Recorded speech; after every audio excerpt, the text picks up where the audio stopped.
Wow, you ran. It worked. All right, you guys excited? Please lower your head. Yeah, you go right behind him. I'll sit by For you. your safety, remain seated with your hands, arms, feet, and legs inside the boat at all times. Hey, go ahead. Parents, please supervise your children and down. refrain from Sit flash down. photography or using video lights until we reach the greenhouses. Thank you. Now, sit back, relax, and enjoy living with the land. Por su seguridad, permanezca sentado con sus manos y brazos, pies y piernas dentro del barco y cuida a los pequeñitos. A manera de recordatorio, no tomar fotos con flash y luz de video antes de llegar al inodoro.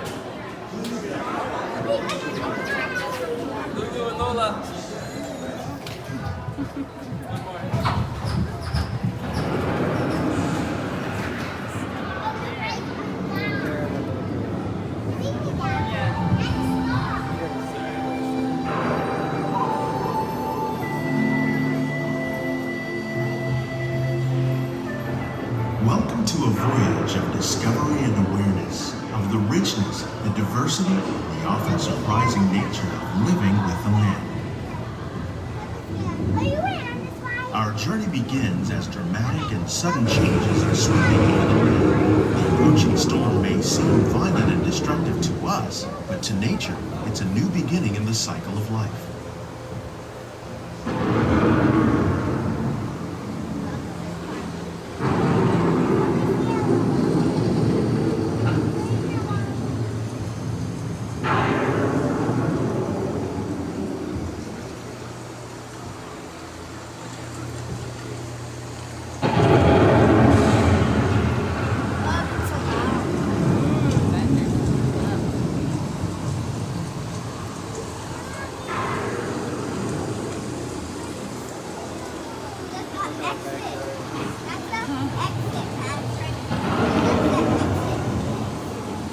Beneath the surface of the land, roots trap water from the flowing mud, extracting precious nutrients and minerals.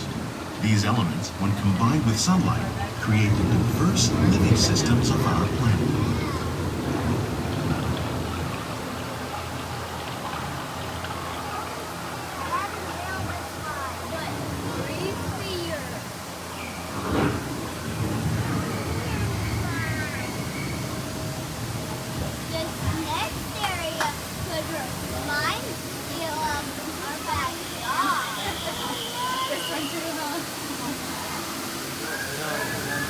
One of those living systems is the rainforest, home to the most amazing concentration of life on our planet. These dense and beautiful forests cover only a tiny portion of the Earth's surface, but they contain more than half of its plant and animal species. Rainforests are also extremely rich and productive living systems, providing us with oxygen, food, medicines, and other elements essential to our lives.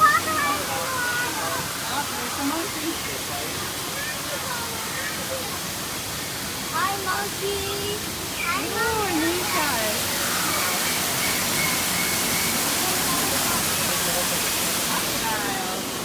I didn't see that there.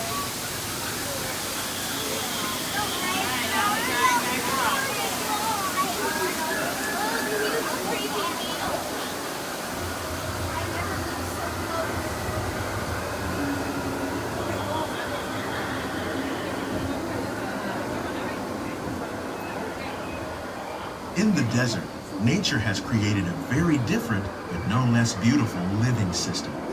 And while this arid landscape may seem lifeless, it is very much alive.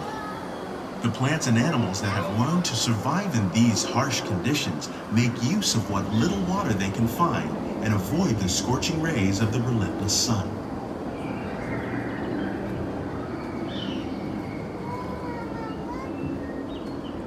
The American prairie once appeared as desolate as the desert, but over time, rainwater and nutrients gradually penetrated the hard surface of this land. Even the hooves of the mighty buffalo helped create the rich soil that would one day become home to the American farm.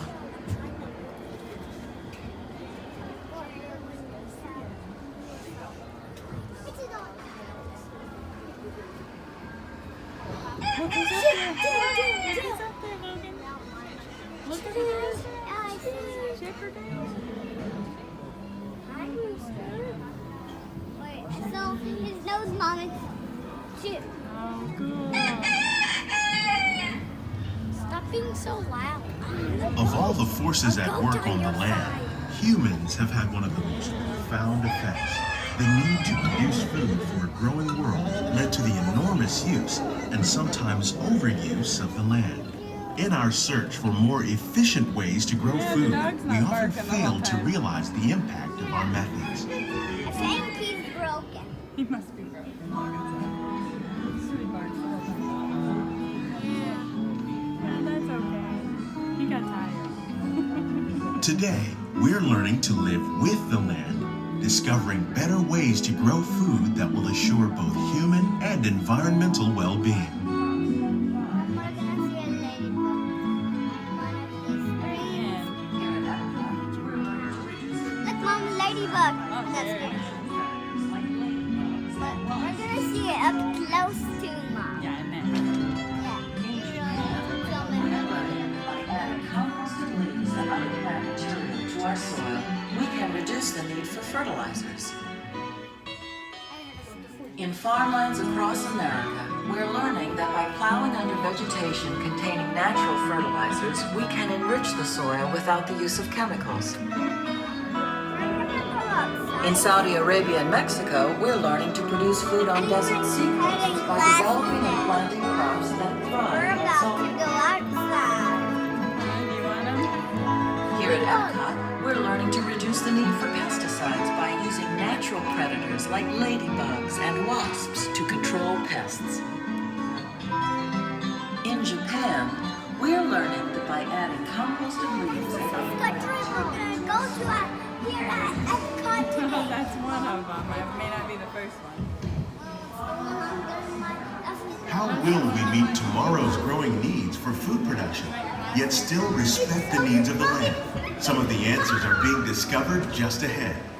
To help us maintain these carefully controlled ecosystems, and for your safety, please remain seated in your boat at all times.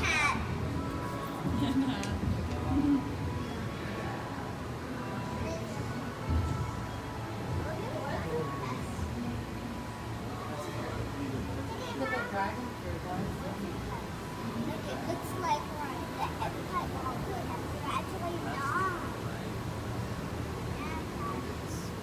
Welcome to our living laboratory, where scientists from Epcot and the U.S. Department of Agriculture are exploring innovative ways to produce bountiful harvests now and into the future.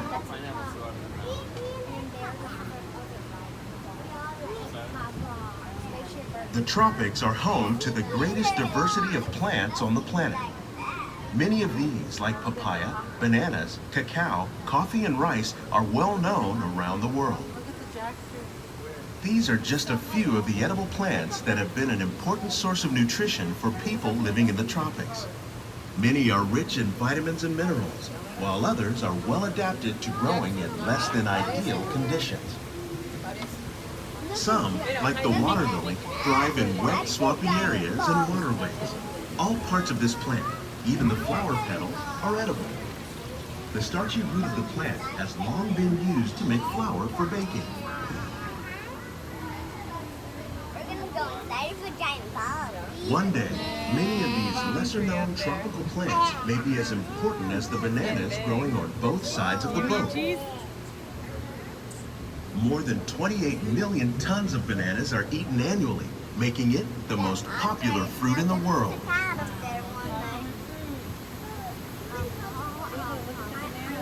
Well, now we come into the red section.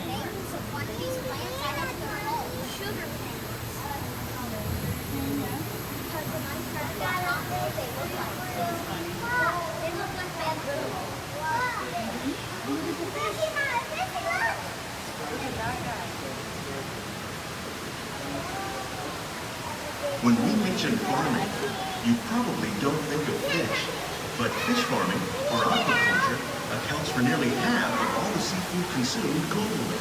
Tilapia, bass, and catfish, like the ones you see here, are three of the more popular crops raised by fish They farming. went out. The sustainable system we're using here recycles the water in the tanks, As a result, we're able to save millions of gallons each year. Our small fish farm produces nearly 5,000 pounds of fish each year to serve in restaurants around Walt Disney World. Innovations like this one can play an important role in our efforts to produce bountiful harvests and still protect natural resources. Oh my God, did you see him? 6 inches plus long. That was gross. There's the giant. Logan, another Sit shrimp, use that little picture. You said shrimp. While yeah, there the are whole more thing than goes 50,000 edible plant species in the world, most of us are only familiar with the handful that make up our everyday diet. The common grains growing here, wheat, maize, sorghum, and millet, plus rice, account for nearly 2/3 of our global food consumption. Learning how to increase yields of these staples is an important goal of research around the world. Look at the pretty sunflowers. Look how tall they are, guys. I like the agave Patrick, plant. look at that one. Boom. Aww. Wow, those are Those cool. are so pretty. Oh, and there's the corn. These plants are definitely on their way up. Innovative growing techniques like these increase yields while more efficiently using resources like water, fertilizer, and pesticides. Another innovation at work here is our integrated pest management program. By populating our greenhouses with beneficial insects that prey on harmful pests, like aphids and flies, we are significantly reducing our reliance on conventional pesticides. We're growing these crops using our nutrient film system. This technique precisely controls and recycles water and nutrients. With it, we can produce over 27,000 heads of lettuce a year in this one small area. Wow.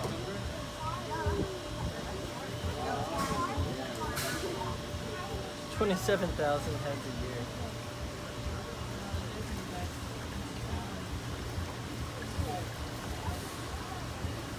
I want to grow my lettuce like that. Some of our best ideas have been inspired by nature, like these fruit and vegetable trees. By growing these ground plants vertically, we can increase yields and better control diseases. These crops taste as good as they look. In fact, we serve more than 15 tons of produce from our greenhouses in restaurants here at the land every year.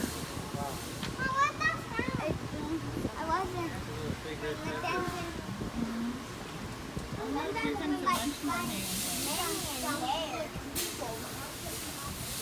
Behind the scenes store one there. Oh, right. Lola, say cheese. Very sandy, very famous rock gardens. Lulu, Lola. You guys say cheese or no? The future of agriculture may include innovative ideas like this vertical growing system. Plants grown in this way use a fraction of the space required by traditional growing methods. That saves water and increases production. The aquaponics system on your left combines hydroponics with aquaculture. The fish provide a natural source of fertilizer for the plants, and the plants help keep the water clean for the fish. It's another great way to produce more while using less. In our lab, Epcot scientists are working with the U.S. Department of Agriculture on a number of innovative projects. The goal of these efforts is to produce higher yielding and better quality plants.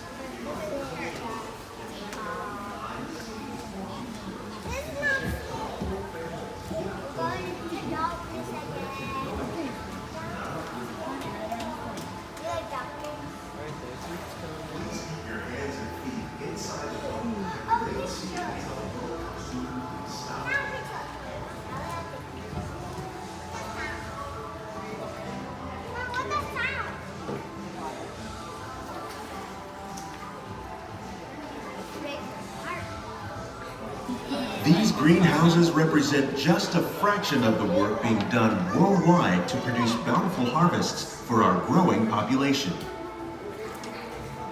Scientists, farmers, and even backyard gardeners are doing their part to improve the quantity and quality of foods that we all rely upon. Together, we can continue to find more ways to increase food production and protect our precious natural environment. Only then will we truly be living with the land.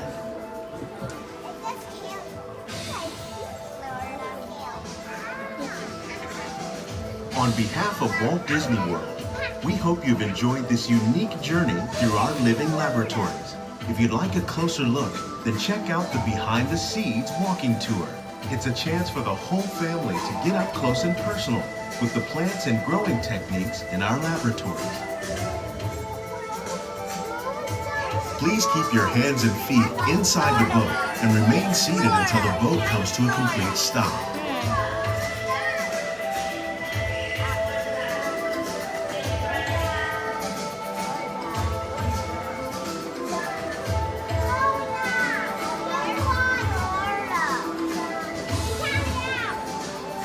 There it is up there. I see it. Florida, where we are. Yeah, we're right at